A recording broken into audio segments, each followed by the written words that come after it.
Have you ever wondered when humans first started burying their dead? It's a profound question that touches the very core of what makes us human. For a long time, scientists believed the first intentional burials were by our own species, Homo sapiens, and our close relatives, the Neanderthals. But recent discoveries are completely rewriting that story. Today, we're journeying deep into the past, into a cave in South Africa, to uncover a practice that's hundreds of thousands of years older than we ever imagined. The story begins in the Rising Star Cave system, a place that has become a treasure trove for paleoanthropologists. Here, researchers found something astonishing: the remains of a small-brained ancient human relative called Homo naledi. Now, Homo naledi was different. They had a mix of ancient and modern features, with brains only about a third the size of ours. We used to think that complex behaviors, like burying the dead, required a large, sophisticated brain like our own. Homo naledi is here to prove us wrong.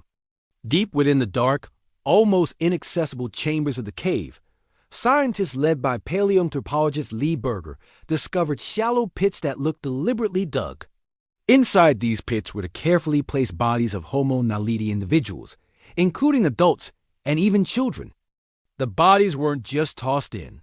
They were arranged, often in a fetal position. This wasn't a random accident. This was intentional. This was burial. And the dating of these burials is what truly shakes up our understanding of human history. These remains are between 241,000 and 335,000 years old. Let's put that into perspective. The oldest known burials by Homo sapiens are around 100,000 years old. That means Homo naledi was burying their dead more than 100,000 years before our own species even started doing it. This is a game changer. It suggests that the cognitive and emotional capacity for grief, for respect for the dead, and for symbolic thought isn't exclusive to large-brained hominins like us or Neanderthals. It might have much deeper, more ancient roots in our family tree. But that's not all. The team found more than just bones. On the cave walls near the burial sites, they discovered engravings. These weren't random scratches. They were geometric shapes, cross-hatchings, squares, and triangles that appeared to have been deliberately made. Could this be the oldest art in the world? If Homo naledi was not only burying their dead, but also creating symbolic markings, it means they had a complex culture and were capable of abstract thought. They were mourning, they were creating meaning, and they were doing it in the darkness of a deep cave. Of course, a groundbreaking discovery like this comes with a lot of debate in the scientific community. Some researchers are still skeptical. They question whether the pits were truly dug intentionally or if the bodies could have washed into natural depressions.